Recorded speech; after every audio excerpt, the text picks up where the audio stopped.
Okay, we're ready when you are, and then we'll work on the folks problem. All right. I don't have the other mic. Is there another mic here? You can just hear. You can talk I'm into going to show the that. podium mic. Okay. You gonna give me a countdown? We're all set. Okay. Well, good afternoon, everyone, and welcome to the first security seminar of the spring semester. We're very happy to have all of you here, and those of you who are watching either the recorded version or otherwise. Today's speaker is Dr. Simpson Garfinkel, someone I have known and worked with for over 15 years, and it gives me great pleasure to say it's Dr. Garfinkel, because pursuing that degree has been a goal of his for some time, and he's done some really remarkable work over the years in a number of areas, including security policy, privacy policy, technology issues of many different kinds, and most recently he's been doing work in two areas related to cyber forensics and to security and usability. And today he's going to talk primarily about the cyber forensics. And so without further ado, let me introduce Dr. Simpson Garfinkel. Thank you. So I have too many slides, so we'll have to go through them quickly. Here here's a picture of 200 hard drives. And the question you might want to ask is, which of those have my email address, simsong at Media? Now, that's a hard question. So one way that you might solve that is you might take each of those drives onto a computer and image it manually and go through it with tools. And that's the way most people would do it today. I'm going to be talking about new tools and techniques that you might use to do that kind of analysis, and additional analyses that you can do with these kinds of tools, which are designed to work with large numbers of disk drives rather than one or two disk drives. Can I close this door? Okay. There we go. So first I'm going to talk about the drives project, and then I'm going to talk about the traceback study, and finally I'm going to be talking about cross-drive forensics. Now, this is a computer here that I purchased at a used computer store in 1998, and I was doing a project. I needed 10 computers, and they sold them to me for $10 each. It turned out that it was the file server for a law firm, and that it still had client confidential documents on it. And the other computers also had really interesting information. One had mental health records, one had home finances, one had a draft of a novel. And the real question that I wanted to know was this a chance occurrence or something that happened frequently? I had a special relationship with the owner of the store. Now, hard drives have this special problem for computer security. They don't forget data when the power is turned off. And they contain data that's not immediately visible. You can look at the hard drive. It's very hard to audit it. And hard drives are remarkably stable. They're probably the most stable thing we have in computing. You can take a 15 or 20-year-old hard drive, plug it into a modern computer, and read the files. Because the file systems are now, the Mac and Linux and PC all support the old fat file systems. And the ATA interface has been remarkably stable over time. And the power connectors are still the same. And this is very different than tape drives, where even a 5-year-old tape cannot be read in a modern tape drive. And there are a huge number of hard drives out there. So this graph, which is pretty much current data, you can see that in this year there'll be something like 375 million hard drives shipped. And there'll be a little more than 200 million hard drives retired. And each one of those retired hard drives is a security problem, potentially.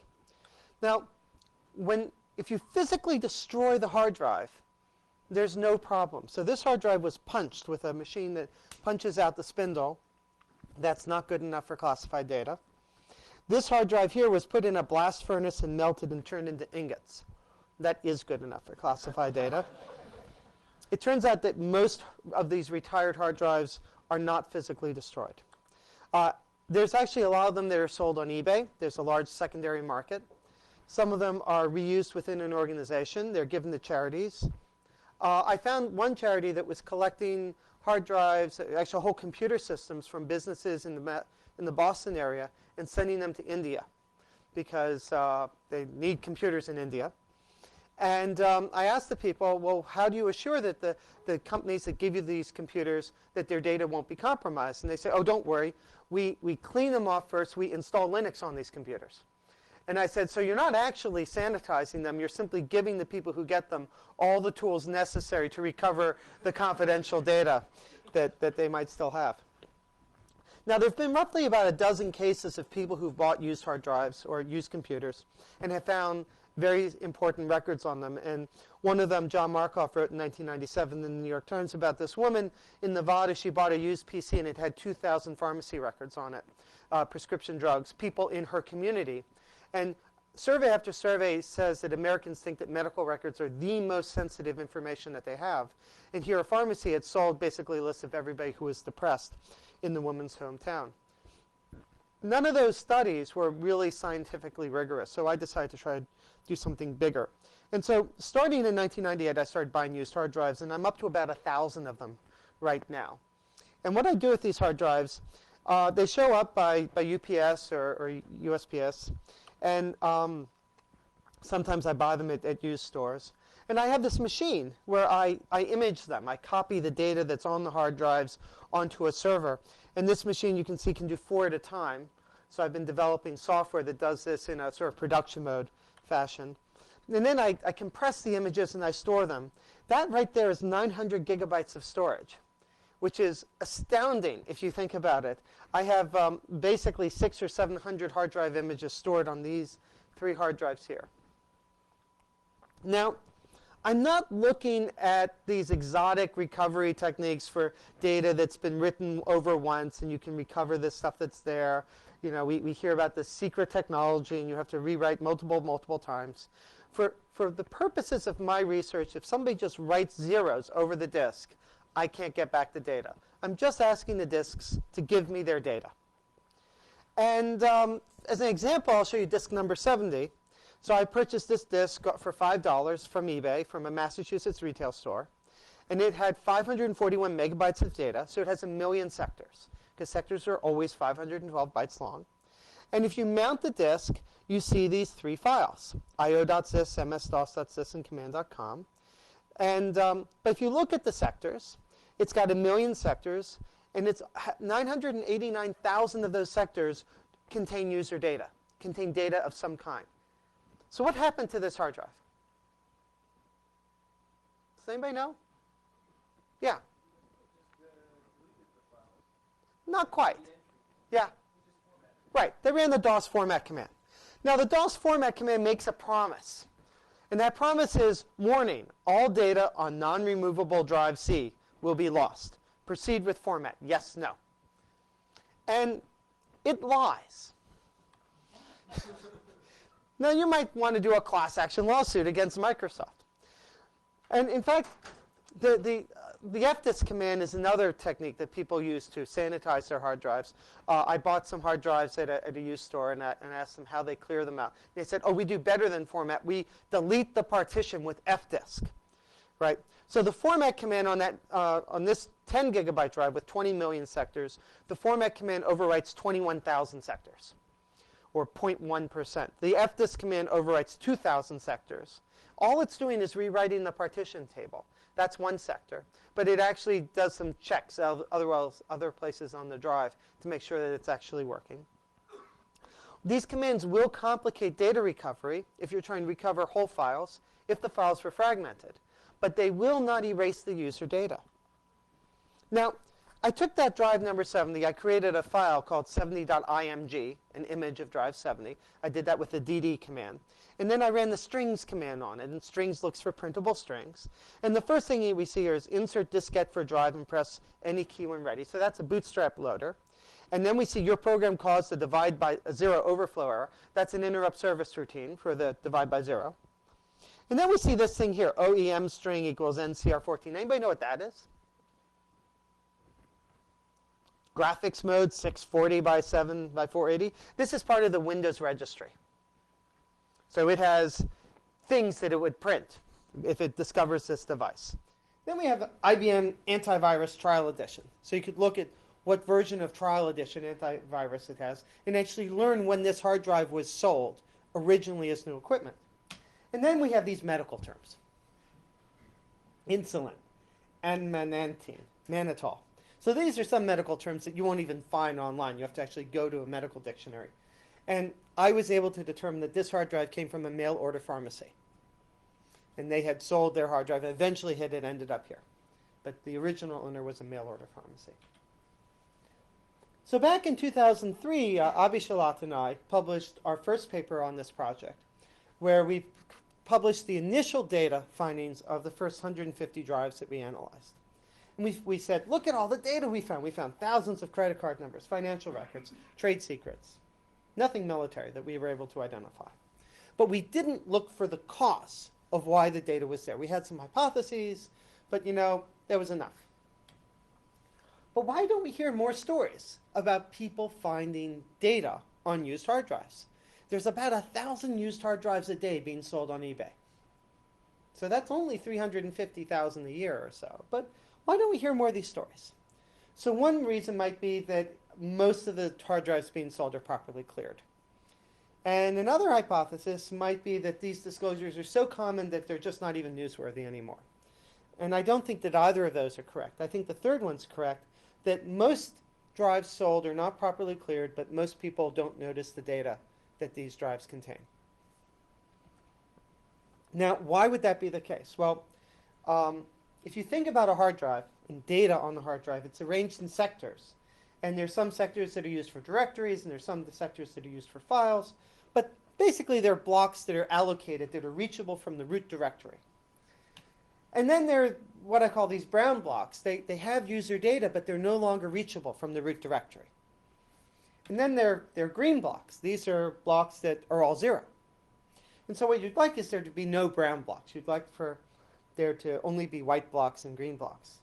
But this is what, say, a typical hard drive looks like after it's been used for a while, because the delete command doesn't actually delete the files. It just deletes the pointer to the file.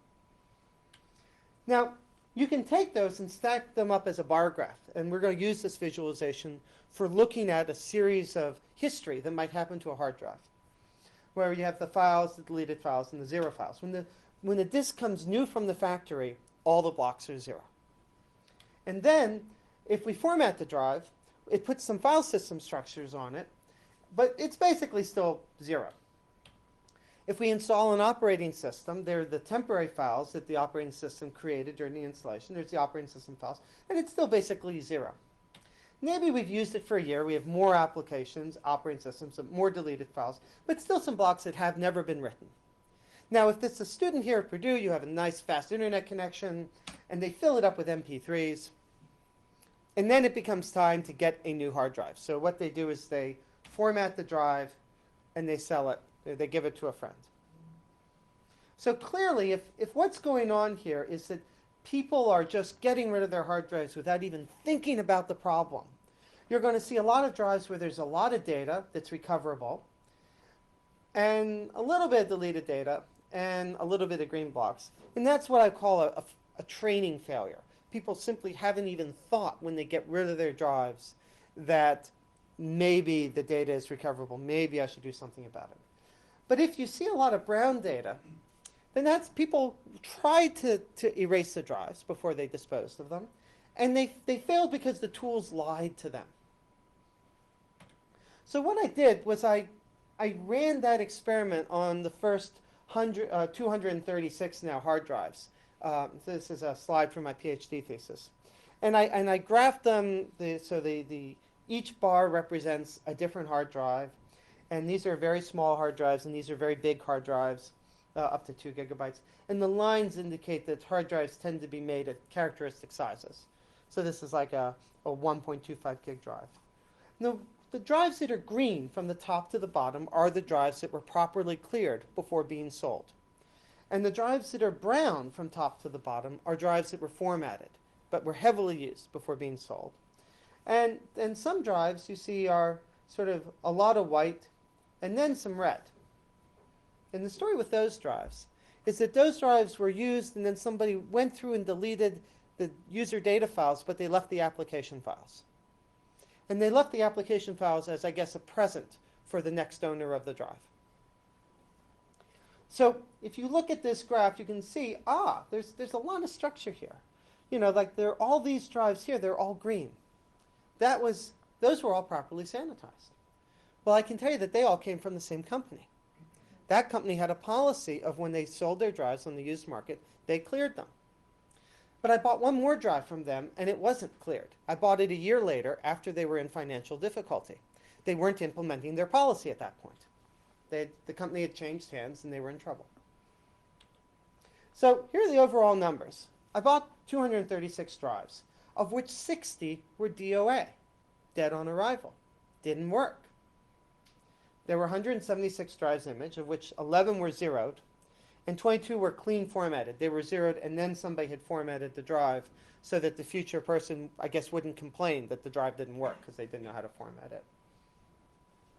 Not overall a lot of files, but a lot of data. And so the main conclusion here is that people are trying to erase the data, and the tools are lying to them. And so one of the areas of my research is, how can we improve the tools? How can we improve the operating system? It's got to be in the operating system so that this problem goes away. Now, and here's some supplementary material there. And what this slide is showing is that there is actually very little regularity. Even the drives that were properly cleared, there was no consistency. I got one from a company called Drive Guys, but two others from that company had data on them. There was one Virginia reseller. One drive they gave me didn't work. 3 were formatted with lots of data, and 1 was properly cleared. But to find out what really happened, I had to sort of become a journalist again. I had to go back and contact the original drive owners. Now, this is hard to do because I had to figure out who was the original owner. And then I had to get contact information for the organization. I had to find the right person inside the organization, set up interviews, and the whole time follow MIT's guidelines for working with human subjects. And to give you an example of why this is hard, I'll show you here. I wrote this program that sort of does a batch forensic analysis. It finds all the deleted files, and it gives them names so that you can talk about a file even after it's been deleted. And so there are all these Microsoft Word doc format files in this. It's like a 4-H resume, a resume to Marymount University, a resume, admissions counselor. Who's the owner of this computer?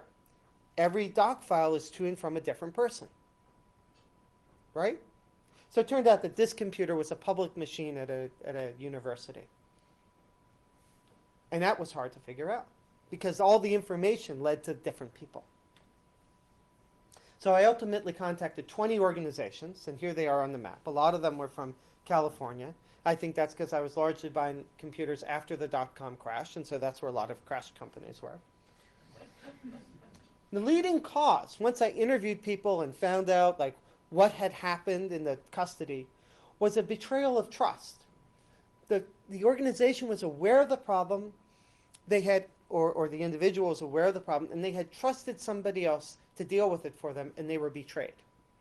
So this one up here, a woman, her son took her hard drive to a company called PC Recycle, and they promised him that they would recycle the hard drive, and they charged her some $5.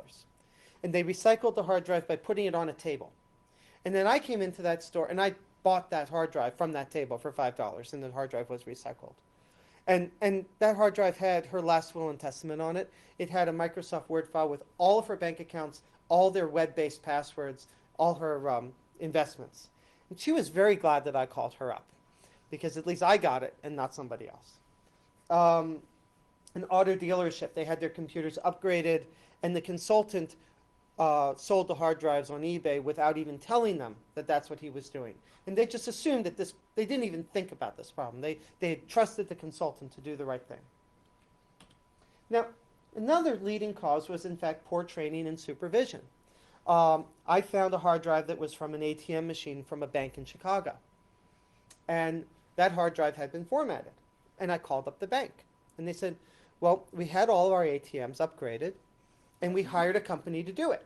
And the contract said that they had to sanitize the hard drives. So we'll need to check into this, and we'll get back to you. Well, they checked into it. That company nobody does their own work anymore. That company had hired a subcontractor. And the subcontractor had been told to clear the hard drives, but hadn't been told how. And so that subcontractor used the format command. The supermarket had a policy in place at the time that the hard drive left the supermarket to clear every hard drive. But they didn't audit. And it may be that the person who was implementing the policy didn't know the right way to do it. This California electronics manufacturer, again, they had a policy. They were aware of the problem, but the person doing it just not properly trained. And then sometimes the data custodians just didn't care, and this was largely organizations that had gone into bankruptcy, and they felt that they had no responsibility to the people whose information was on the hard drives. There was an internet software developer, and they were just happy that the reseller would come and pick up the computers for free. A computer magazine, they had layoffs, and they basically said, well, we don't have confidential information, and if people were storing their own personal stuff on their office computer, that's their own tough luck. Now, there is no regulation on resellers right now, but if we had regulations on resellers, that would actually solve this problem. In this country, you're not allowed to sell toxic materials unless you're regulated. You follow the rules, and there's certain people you sell it to, and you can't, it has to be in special kinds of containment. But we allow people to sell hard drives that might have toxic data on them because we have no regulations requiring that the resellers assume some sort of responsibility. In 7 cases, I wasn't able to determine the cause whatsoever. The mail order pharmacy, they just refused to talk to me. And under my terms through the MIT office, if they didn't want to talk to me, I couldn't force them to talk to me. Primary school principal's office, it was 10 years ago, and the principal had left. I had all these letters to parents of behavior problem children. And all those children are like going to college right now or getting their first jobs. So regulation would have helped there too. One would hope. One would hope. Now, I did not check them out. Now, it's interesting that the techniques that I had developed for my study were really different than the techniques for today's computer forensic tools. Because today's computer forensic tools are based on the sort of one drive, one person, one report model. The drive is seized from a suspect's house, or it's seized in the part of an investigation, and there's this interactive user interface. You have an examiner, and they have hours and hours to look for the incriminating data. And here's an example of the in-case user interface, and it will allow you to drill down in a Microsoft PST document and recover email. And this is great if you want to prepare a report for a courtroom. But it doesn't work if you have hundreds of hard drives to analyze, and you simply want to find the ones that will be most likely to give you good information. What is good information, right? So for me, good information is stuff that shouldn't have been released. But for you, good information might be something else. So another problem with today's tools is that there are other problems that I kept coming up with. Like, this drive might have been previously imaged. And when you start dealing with hundreds of drives, keeping track of them and keeping track of their serial numbers and their images becomes a major problem. Just figuring out where to start. The tools that are developed for criminal investigations just don't work for this kind of problem. So I'm going to give you an example of 2 approaches that I developed. The first approach is to look for Microsoft Word files and try to determine the owner. You could do that with In-Case today. You need forensic skills. You require complete documents if you're trying to identify the owner of the hard drive. But an automated approach that you could do is you could just compute a histogram of all the email addresses on the hard drive. Now think about that. If the hard drive was used for email, then the most common email address on that hard drive is going to be the person who was the primary user, because they're in the from and in the to of many, many of the email messages. So I thought, that might work. So the email histogram approach actually works really, really well, and that's how we traced back the majority of the hard drives. It was too hard to look for Word documents. Many didn't have Word documents. But when we did the email histogram, the first one at the top was the owner. And here's sanitized from disk number 51. Alice at domain1.com, her email address was on this hard drive 8,000 times. And she was the primary owner. Bob at domain1.com was somebody that she worked with. And domain1.com was actually the name of their company. And then Alice had another account that she also checked. And so we were able to infer that because it was the same username, but different domain. We didn't completely sanitize this. It appears that she was at Stanford Business School. and I could tell that because she's getting emails from their job info network. You can learn a lot about the owner of the hard drive and about the relationships simply by doing the email histogram. And what's really neat about this is you don't need to understand the file system. You don't need to figure out if it's a Macintosh file system or an ext2 or even a FAT or a NTFS file system. It just works. Neat technique. So what I'm doing now is I'm trying to develop a large-scale system for doing this en masse, and I call this approach cross-drive forensics. Forensics approaches that work across many, many drives at the same time. And the idea is you take in hard drives, you accession them in the field, you image them, and then you put the drives in what I call cold storage. You put them someplace where you won't need to deal with them, but you can recover them if you need them. The drive images go into a image repository. We run feature extractors, which go through that bulk data and capture different features. We throw that into a metadata repository. And then there are correlation agents that you can run over that data to come up with the hot drives. It's a nice architecture. And then you can augment it with information from other sources. So NIST and FBI have databases of hash codes of like known child porn, or there's a list of, say, known application programs. And you can use that to go against the metadata repository for things that you should especially look for or things that you don't have to look for. This gives you a way for rapidly looking over this whole sea of hard drives, and as new drives show up, to incorporate them to run the studies against them all at the same time. Now, what I call first-order cross-drive forensics, I apply this filter to each drive image individually, and I look for images that give the largest response to the kind of filter. And drives that have a lot of response are, by definition, interesting drives. So here I have a filter that looks for CCNs, or credit card numbers. And this is a funny graph. So the scale here is like 0 to 300, and then the scale here is like 300 to 40,000. And over that, say, 200 drive sample, each one of these bars represents the filter's response on a different drive. Red is unique credit card numbers, and blue is then total. So sometimes you see duplicates. So here we have a hard drive with a lot of credit card numbers, and here we have one. Here we have one with a lot. So maybe that's the first one to look at. And if you're like me looking for sanitization failures that are important, then hard drives that have thousands of credit card numbers on them are probably going to be important, because most hard drives just don't have thousands of unique credit card numbers on them. Now, the way that credit card number detector works is there are patterns that make credit card numbers easy to find. So they tend to either be blocks of 16 digits or 4 blocks of 4 digits. They are issued with well-known prefixes corresponding to certain banks. There is something called the credit card number validation algorithm. It's a simple checksum. It's one character. So any random collection of 16 digits has a 1 out of 10 chance of passing. And then it turns out that there are certain numeric patterns that are unlikely in credit card numbers but are very likely in other kinds of bulk data. So this one turns out to be unlikely because it has too many 6s and 7s in it, and there's sort of this progression. Actually, this is from an image file. So a lot of TIFFs and a lot of, for some reason, things that look like credit card numbers show up a lot in various file types. So I wrote this with Flex and in C, and here we are scanning over drive number 105. And there were 3,800 numbers that matched the typographic test. But when we selected out well-known bank prefixes, there were only 90. When we then selected out ones that matched the CCV1 algorithm, there were 43. I applied my histogram test to it, left 38.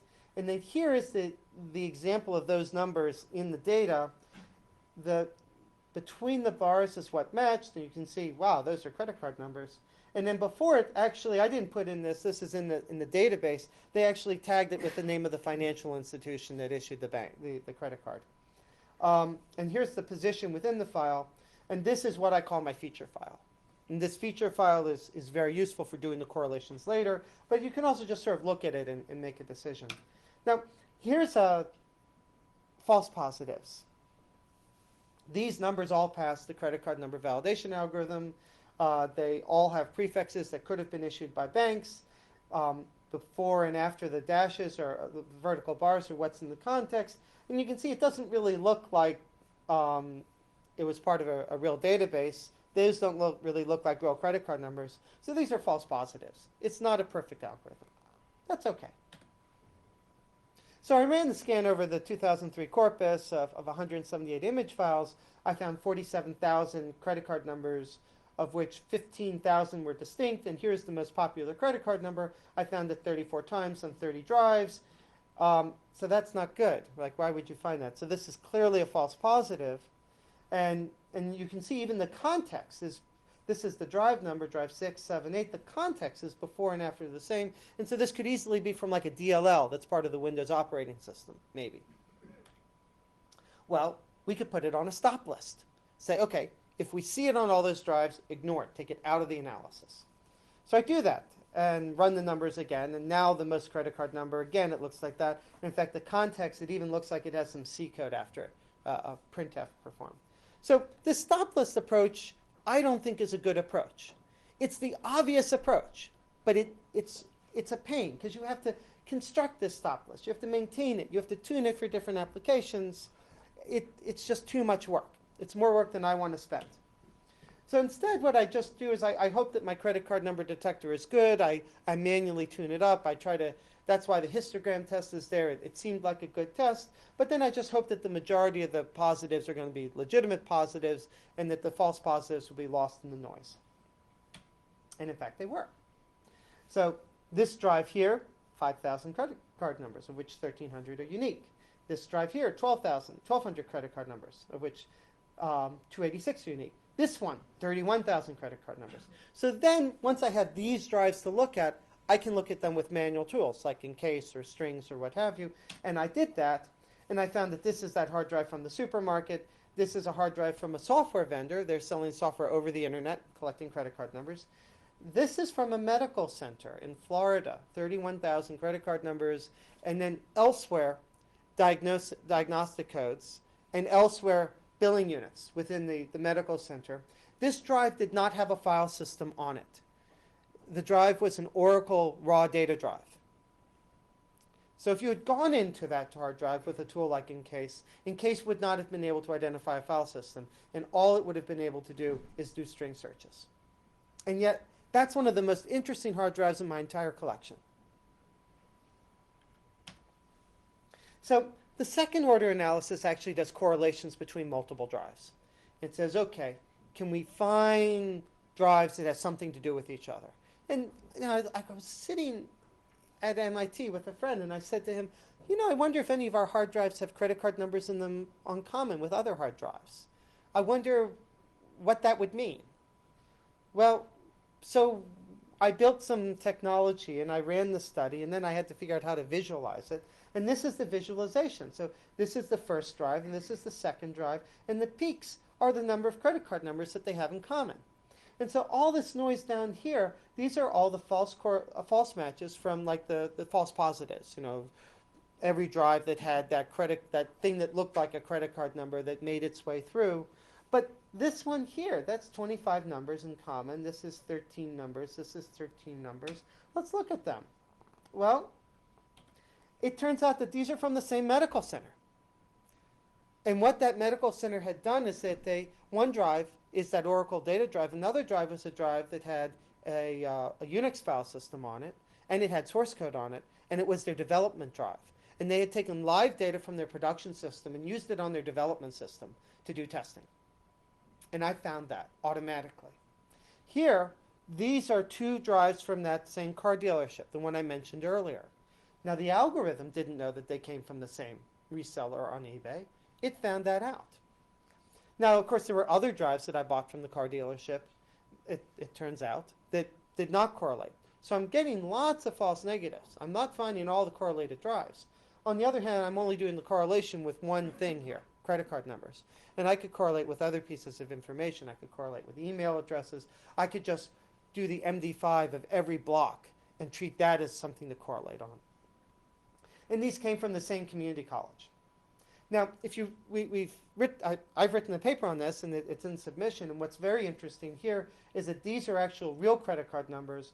But here on the community college and here on the dealership, they actually correlated on false positives on the credit card number detector, showing that it's not that they're credit card numbers that's important, the thing that's important is that it's what I call pseudo-unique information. It's information that you tend not to find in the wild, but if you find it in more than one place, then there's a high probability that the data actually got moved from one place to the other place.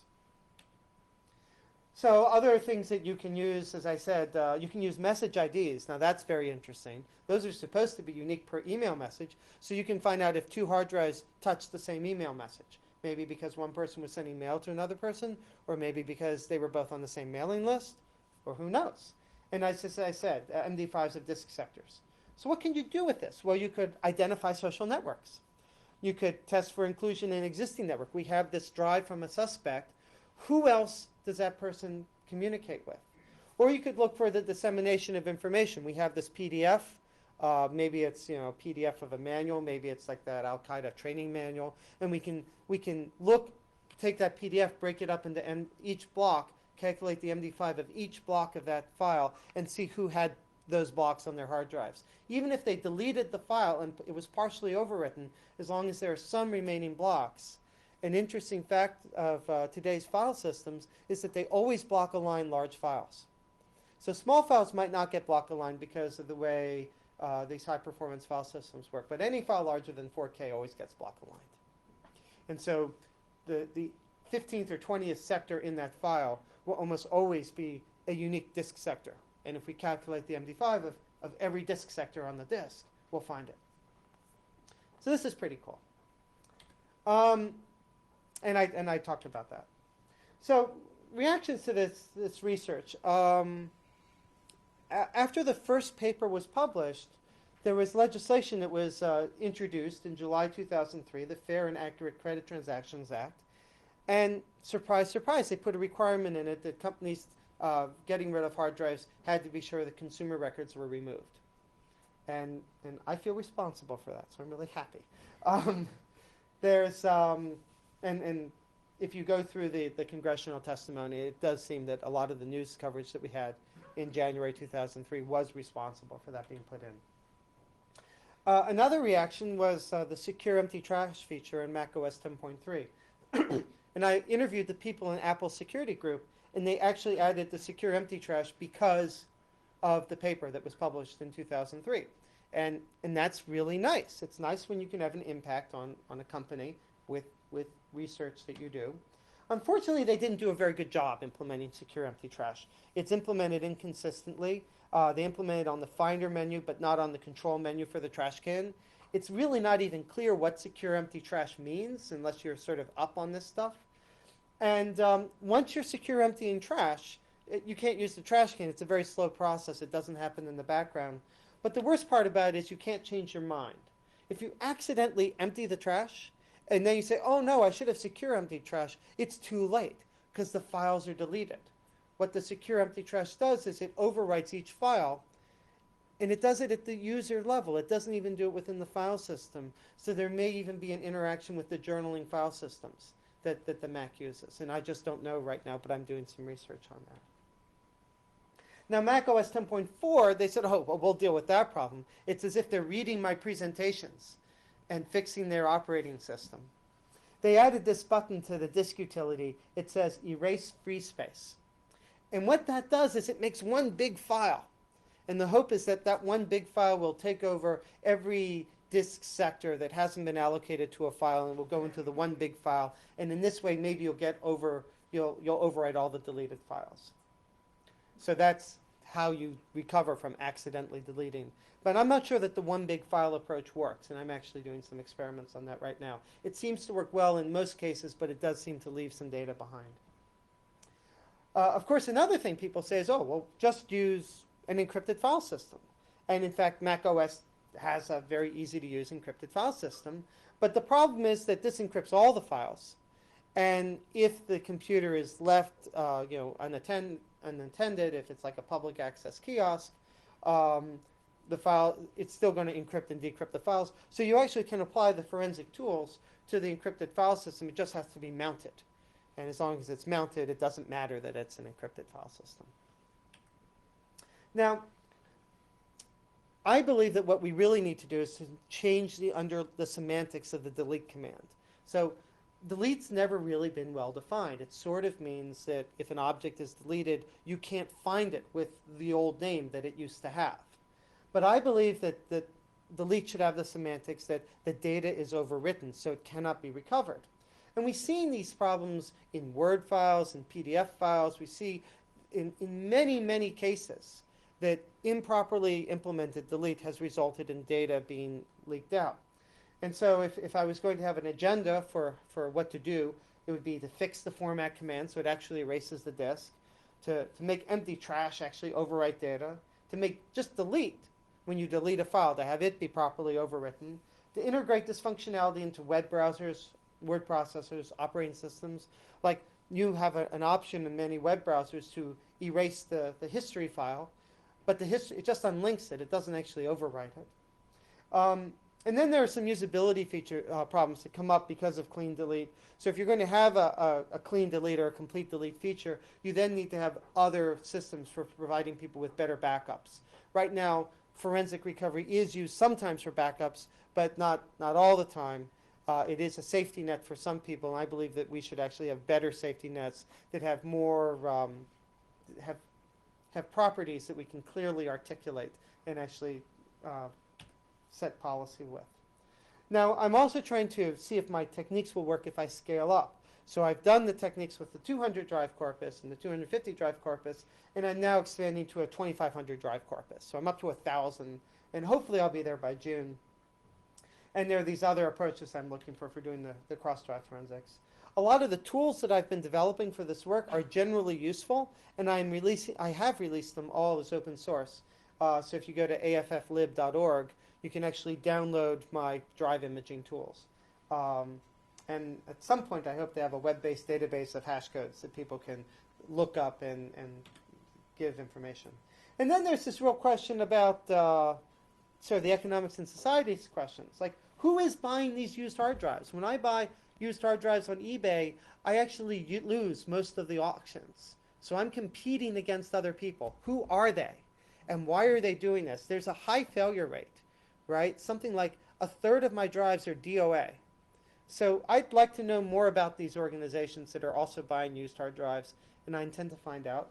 And I'd also like to see if, since the passage of this legislation that the Congress wrote for me, maybe there's been better compliance. And so I want to do time-based analysis. One of the things you can do with the cross-drive technique is you can figure out when the data came from.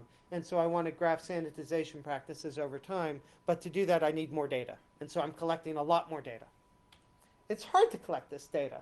I have the largest unclassified data set of hard drive images in the world. And it is a data set that I'm happy to share with people if they're willing to agree to certain privacy restrictions. And I'm just looking for people to collaborate with. So any questions? No questions? Wow. So I either did a really good job or a really bad job. You mentioned you didn't know who you were competing with in these sales, but do you have any external evidence that there have been there have been problems of identity theft or whatever that have been? I do not believe that people doing organized identity theft are buying used hard drives on eBay, because it is too easy to get that information from other sources. You can just break into a bank and steal their credit card numbers. Like, we keep hearing of these cases, right? The credit card processing company, 31 million credit cards or something. So I don't think that I'm competing against the identity theft people. I think I'm competing against somebody else. I don't know if I'm competing against lots of individuals who are misinformed, or if I'm competing against a few organizations. I don't know what people are doing with the hard drives that they buy used on eBay. The only other organization that has bought significant numbers of hard drives on eBay for this purpose is a company called O&O Software in Germany. And I'm sort of collaborating with them, but it's hard because they're in Germany and I'm here, and hard drive images are really big. So they tried FTPing me their hard drive images, and it was not a good idea. But I don't know. And I'd like to do some web scraping of eBay's database to try to do some correlations on who the bidders and who the buyers are. Yeah? Actually, I got a partial answer for that, so maybe we should Yes. Microphone on. So I have a friend who specialized at some point in data recovery, just for people who have old hard drives that fail, and they didn't do backups, and they're in that desperate solution, like OnTrack, like what OnTrack does. Yes, yes. And so they're actually a huge customer of eBay for having the old heads for the hard drive.